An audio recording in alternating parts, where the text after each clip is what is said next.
Moi, je connais un langage de l'amour qui réunit tous les autres.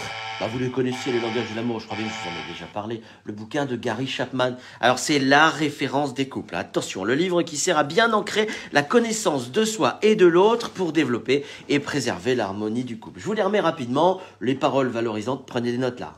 Les moments de qualité, les cadeaux, les services rendus et le toucher physique. La synthèse de tout ça, pour moi, c'est la cuisine. Bah oui. Les repas, bonne libation, la table sous toutes ses formes. J'aime offrir le repas. Bon, là, je pense à moi. Y penser avant, acheter tout ce qu'il faut. C'est mon cadeau perso, celui qui me détend, me remplit d'aise. Là, c'est moi qui me fait plaisir. La suite au fourneau, le finish, c'est de prendre le temps de manger tout en discutant, après avoir pris soin de mettre une jolie table et puis de proposer à madame de se reposer, ce qu'elle ne fait pas assez d'ailleurs. Ne pas omettre de proposer de ranger la cuisine ensuite. Et là, mes amis, yes, vous avez la totale. Ils sont tous réunis, les langages de l'amour. Vous avez gagné sur toute la ligne. Au moins l'un d'entre eux aura touché madame ou monsieur.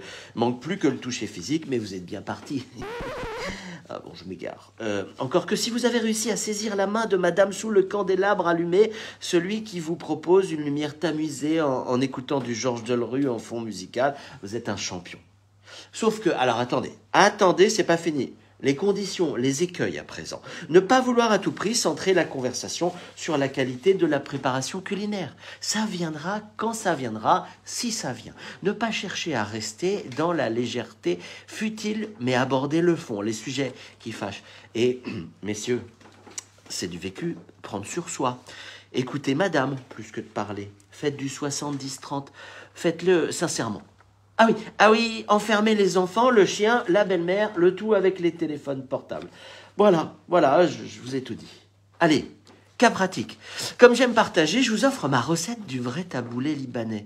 Pas la peine de noter, je vous le mettrai en commentaire. Ces cadeaux, ne le répétez pas. Vous allez voir, ça fonctionne à tous les coups auprès des dames, la sienne surtout, mais également les autres. 2 bottes de persil, une de menthe, 2 oignons moyens plutôt doux, les rouges, ça fonctionne très bien. 3 tomates bien juteuses, une tasse à thé, du boule roule.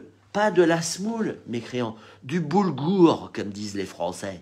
Effeuiller menthe et persil, hacher finement les feuilles et jeter les tiges. Attention, on reconnaît un bon mari ou une bonne épouse au Liban à la qualité de son persil haché. Grosse pression.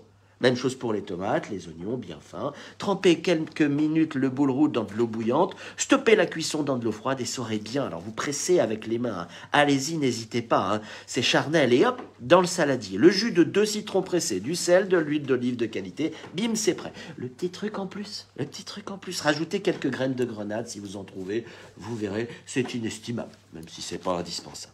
Bon, si après ça, vous n'arrivez pas à séduire ou à reséduire, c'est que votre vocation est ailleurs, si vous voyez ce que je veux dire. Et là, il vous reste la prière ou le discernement, ou les deux. De mon côté, je peux plus rien pour vous, j'ai tout donné ce matin.